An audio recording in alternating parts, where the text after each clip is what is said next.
Oi pessoal, tudo bem? Então, estamos aqui na parte 2 da aula de mecanismos da tumorigênese e vamos começar falando que uma única célula com uma mutação, duas mutações, nunca serão células tumorais direto. São necessárias geralmente 6 a 7 mutações em uma única célula para que ela possa se tornar uma célula tumoral, tá? Então, é o princípio da origem clonal. Tá certo que algumas mutações são muito mais indutoras de câncer que outras, mas de modo bem geral, são necessárias várias mutações. Então, se a gente for calcular a taxa de mutação por gene, por célula, a probabilidade para que ela aconteça numa pessoa, a gente vê que a probabilidade é tão baixa, mas o número de pessoas com tumor que a gente conhece é tão alto, né? Então a gente fica sem entender como é que isso acontece. Então acontece por dois mecanismos. O primeiro é que as próprias mutações que ocorrem aumentam a proliferação celular, porque elas atingem genes do ciclo celular. Então, acaba criando uma população-alvo. Por exemplo, se você tem uma ativação de um oncogênio, ou uma perda de função de um supressor tumoral, você já tem uma célula que já se divide mais. E algumas mutações, elas afetam a estabilidade do genoma inteiro. Então, esse genoma fica instável. E com isso, ele também tem chance de ter mais mutação. Então, na verdade, a gente nunca sabe bem como é que é isso, né? Quem nasceu primeiro, o ovo ou a galinha? Será que a célula se divide mais, por isso tem mais taxa de mutação? Ou será que ela tem mais taxa de mutação, por isso se divide mais, né? Então é aquela história. Nós não sabemos ao certo, mas a gente sabe que é isso que acontece. E a coisa é tão extraordinariamente alterada em câncer que você acaba tendo, por exemplo, aqui é um cariótipo com pintura cromossômica de uma célula normal, então a gente vê os cromossomos bonitinhos aqui, e aqui numa célula tumoral em câncer de cérvix, né? Coluterino, tá? E olha que absurdo, a quantidade de aumento de genoma, isso tudo devido à instabilidade cromossômica, e perdas também, ó, o cromossomo 13 só tem uma cópia e deveria ter duas, né? Aqui deveria ter duas e a gente tem 5. Aqui tem cópias truncadas, coisas estranhas. Então a gente tem de tudo. Aqui a gente tem ganho no número de cópias, deleção do material genético, quebras, perdas, né? E várias outras coisas. Tá bom? Então, os estudos demonstram que para poder haver metástase, uma pequena parte das células tumorais circulantes que sobrevive, né? Apenas 1 em cada 10 mil são capazes de formar novas colônias com sucesso. Porque não adianta a célula estar fora do seu sítio. Ela precisa ter mutações específicas que vão levar a alterações que sejam capazes de adaptá-la ao novo local, tá? E nas bases genéticas da tumorigênese, os genes alterados é o que a gente vai ver hoje, tá? São os oncogenes, tá? Os supressores de tumor e os genes de reparo do DNA, tá bom? Então é isso que a gente vai ver agora. Então, como é que fica o ciclo celular normal e alterado?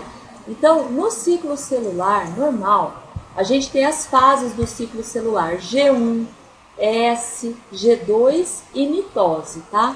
E a mitose é dividida em prófase, metáfase, anáfase e telófase. Então, quando a célula se dividiu e ela está em G1 ainda, existem fatores que são fatores mitogênicos, fatores de crescimento, que também são oncogenes, tá? Por exemplo, o RAS é oncogênio, o MYC é oncogênio, ciclina D1 é oncogênio, e essas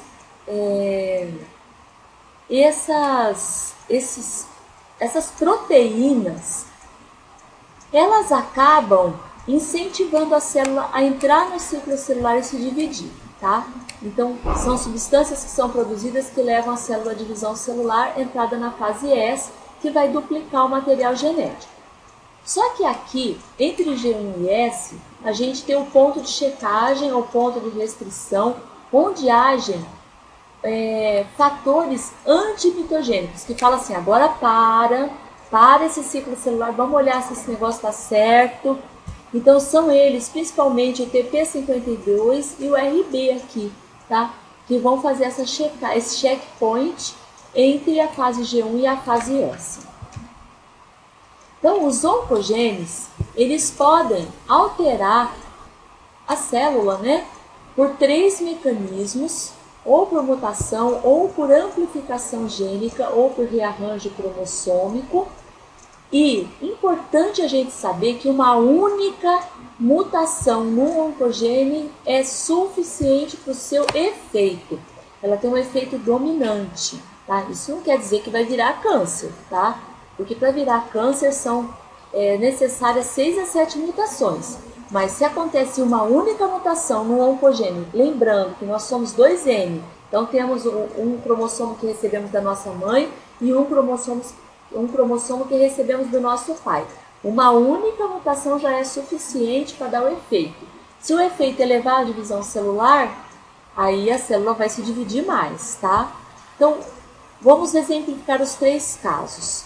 Quando acontece mutação, uma única alteração genética acontece em um dos 2 alelos, ou de origem paterna ou materna, e é suficiente para fazer o efeito. Amplificação gênica, o que é?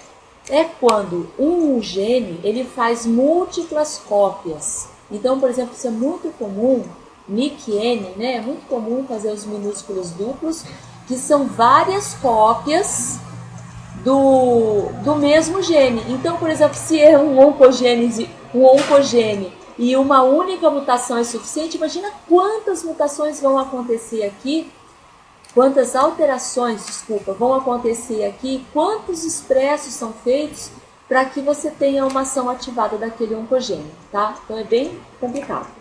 E no caso de rearranjo, né, você tem quebras e rearranjos, a gente pode ter inversões e rearranjos diversos, onde você tem uma quebra e às vezes até uma troca, né, de partes entre os cromossomos, também pode ser um dos mecanismos de ativação, e a gente vai exemplificar isso aqui.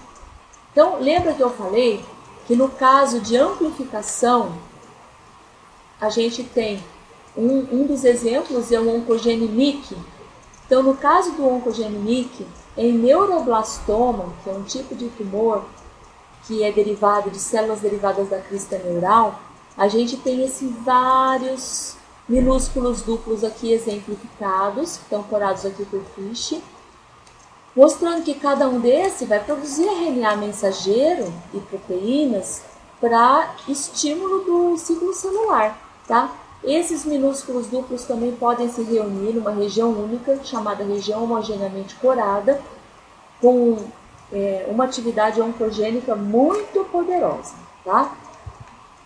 Aqui mostrando a amplificação gênica do gene HER2, né, o HER2, que é ligado a câncer de mama, tá? Então, tudo isso em alaranjado está mostrando que existem inúmeras cópias do HER2, tá? Então, só para mostrar para vocês a amplificação, o normal é ter 2 alelos, né, do HER2, do DNA do HER2, e aí produzir a quantidade normal de RNA mensageiro que vai produzir receptor HER2. No caso da célula super expressa em HER2, então você tem múltiplas cópias, tá? Aqui no caso você tem amplificação do HER2, consequentemente muito RNA mensageiro e muita proteína HER2, são receptoras de retorno, tá bom? Aqui mostrando imunistoquímica do HER2, mostrando, imagina a quantidade de receptor que tem numa célula dessa, que tem a voltinha todinha recoberta pelo anticorpo aqui na reação da peroxidase, corada, tudo que está acastanhado é marcação para HER2, tá? Mostrando que é marcação positiva para HER2. Tem também mutação oncogênica no oncogene RET, né? Que é uma proteína que normalmente, o gene, na verdade, normalmente se expressa num tempo específico no desenvolvimento embrionário em tecidos de origem da crista neural. Depois não tem mais essa expressão. E ele se expressa e é totalmente controlado. Por exemplo, esse daqui é a proteína RET, tá? Que está ancorada na membrana da célula, aqui representada, tá? Então aqui a gente tem duas proteínas RET, uma aqui e essa aqui do lado também, ó, proteína RET.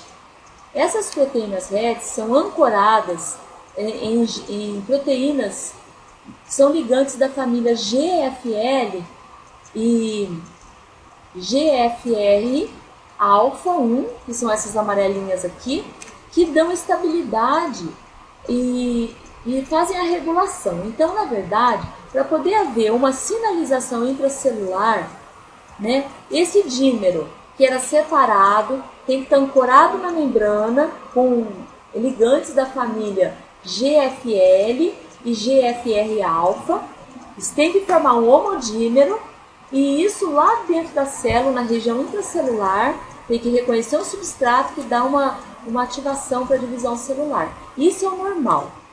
Acontece que quando tem mutação, por exemplo, aqui eu represento uma mutação, então eu tenho proteínas normais e proteínas mutadas, eu já não preciso de mais nada desses controles. E eu já passo a ter uma célula que manda uma ativação aqui que manda para dividir a célula. A mutação 634, essa daqui dá câncer por volta dos 40 anos, mais ou menos, tá? Câncer de tireoide. Existe, por exemplo, uma outra mutação que é mais grave, em outro local do gene que dá uma alteração na proteína, bem no local de reconhecimento do substrato. Então, essa dá ativação. Na presença do ligante, sem presença do ligante, no dimerizado, não dimerizado, mesmo a proteína sozinha ela é capaz de pedir para a célula se dividir. Então, esse caso aqui você pode ter câncer a 1 ano, 2 anos de idade, tá? É muito mais grave. Mutação 918. Tá? Então, você pode ter todo tipo, ela funciona e muda a idade de tumor na pessoa, tá? Então, para mostrar para vocês que às vezes mutações diferentes podem levar a tumor de forma diferente também.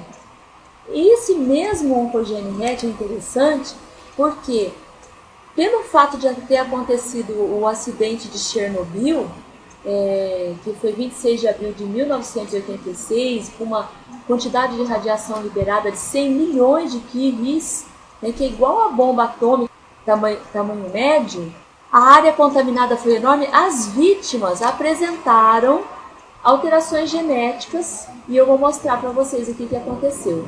Então, o que aconteceu? Que a radiação incidindo no genoma das células tiroidianas de indivíduos expostos, né, ele levava a carcinoma papilífero por um mecanismo de rearranjo do oncogene RET.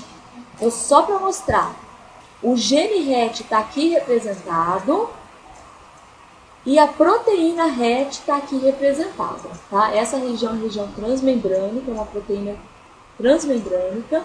Essa região fica dentro da célula e essa região fica fora da célula.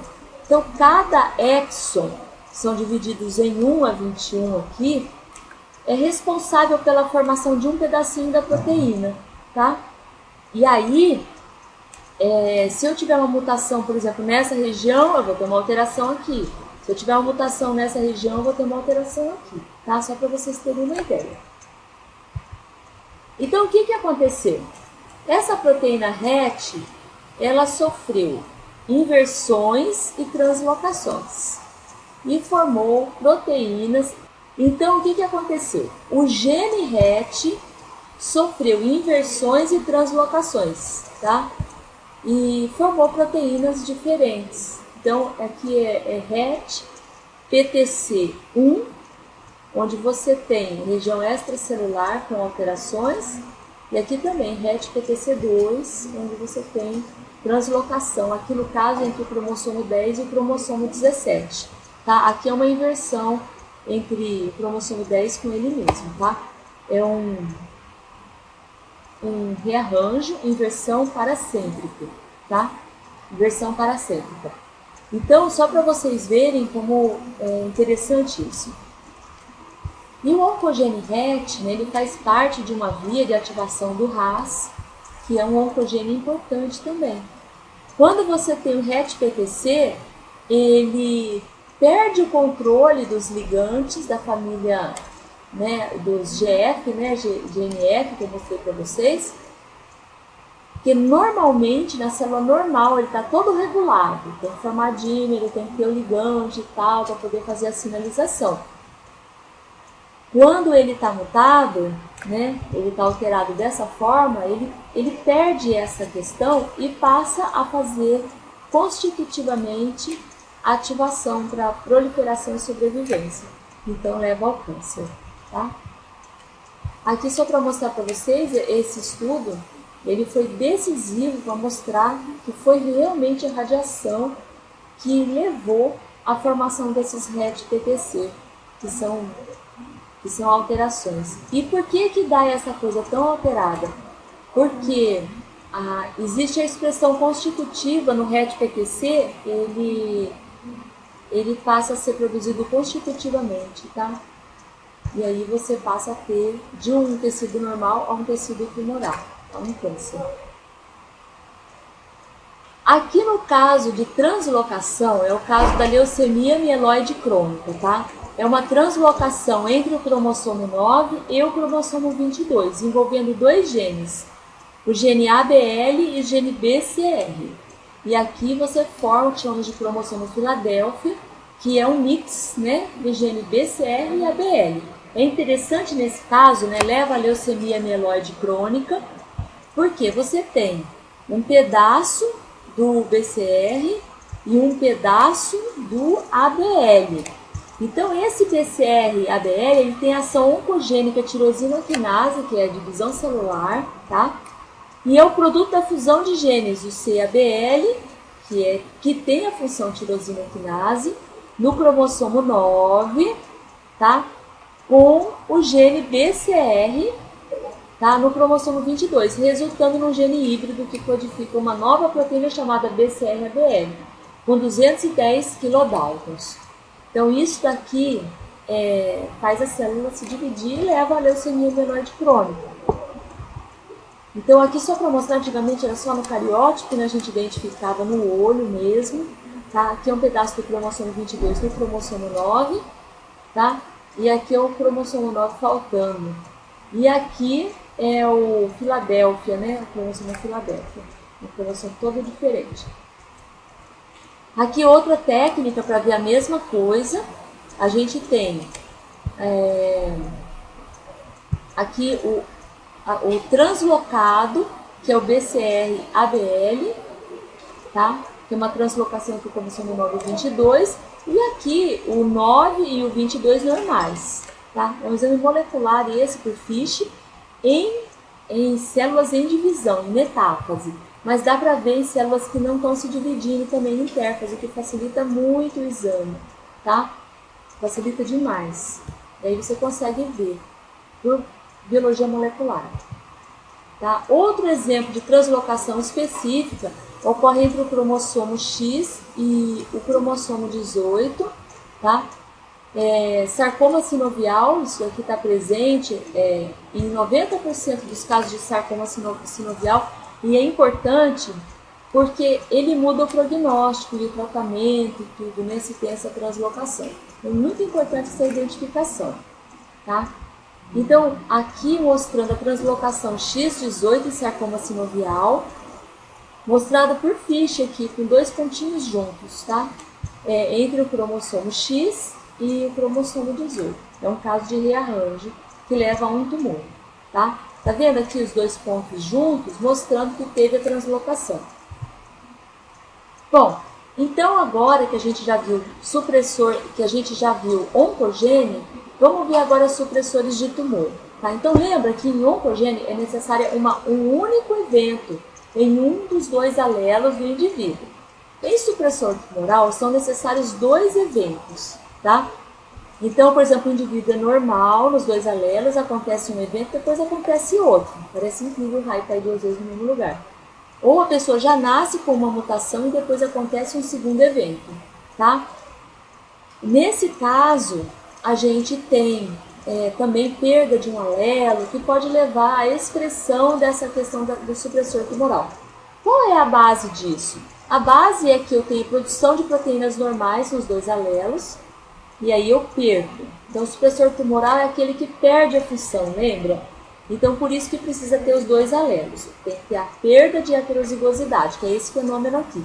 Que o indivíduo é heterozigoto, e aí acontece a perda de heterozigosidade. Aqui também, o indivíduo é heterozigoto, com a perda alélica, ele teve perda de heterozigosidade. Esse fenômeno, ele, apesar de ser um evento recessivo, ou seja, tem que acontecer nos dois alelos, ele tem um padrão dominante quando o indivíduo já herda um desses eventos. E aí a chance de o segundo evento acontecer é muito grande.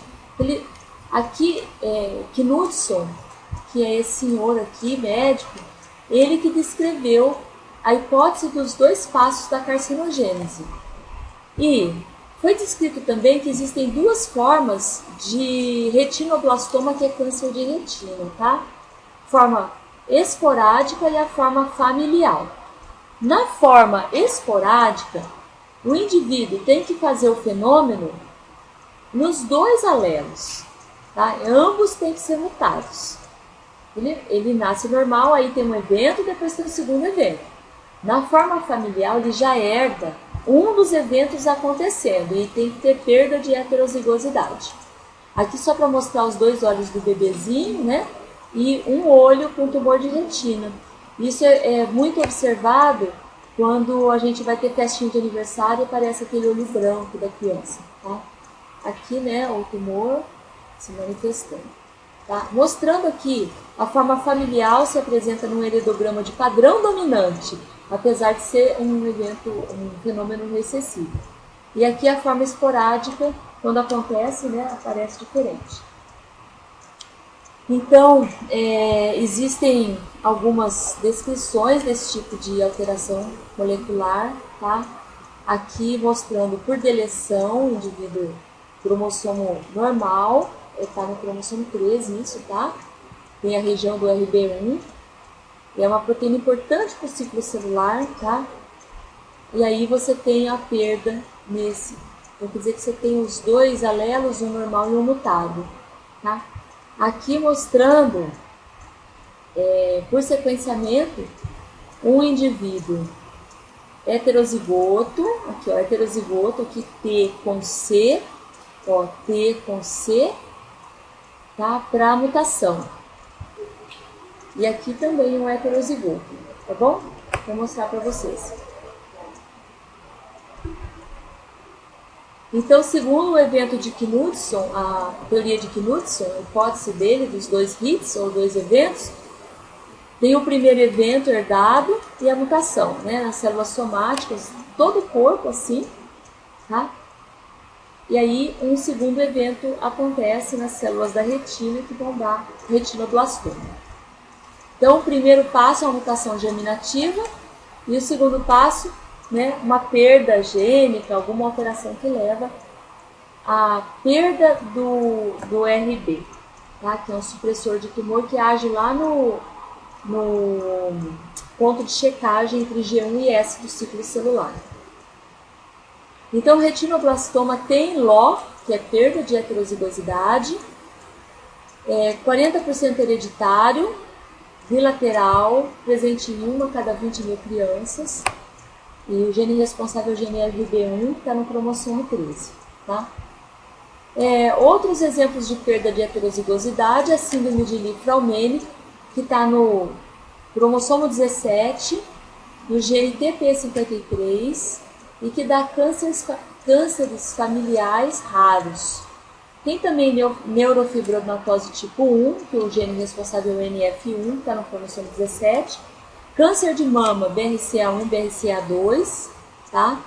Câncer coloretal, GNAPC, que dá a polipose, adenomatosa familiar, que é a FAP. Ou câncer hereditário não poliposo, que é o HNPCC ou síndrome de Lynch, tá? Então, nós temos como causadores de câncer os oncogenes, os genes supressores de tumor, e agora nós vamos dar uma olhadinha em genes de reparo do DNA, que podem alterar, inclusive, a estabilidade dos oncogenes e dos supressores tumorais, tá? Então, esses casos aqui são multifatoriais de aparecimento do câncer. E para a gente ter uma ideia da dimensão da coisa, eu posso ter uma via oncogênica aqui, tá? Que pode estar ativando fatores de transcrição para ativação do gene MYC, que vai agir em vários pontos. Por exemplo, na ciclina D1, tá? Na questão da ubiquitina, no gene E2E, que também é importante no ciclo celular. Isso tudo pode levar a uma desregulação tamanha que facilita a proliferação celular por vários caminhos.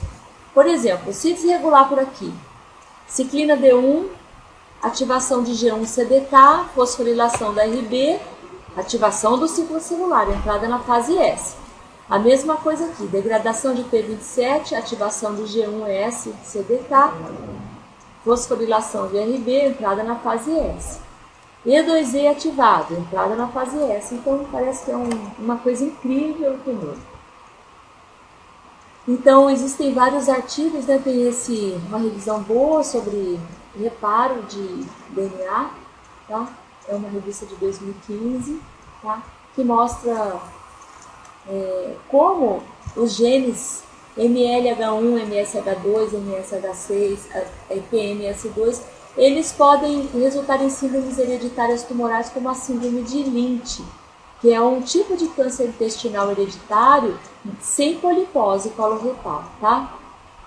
E também a autossômica recessiva, deficiência constitucional de reparo na infância, tá?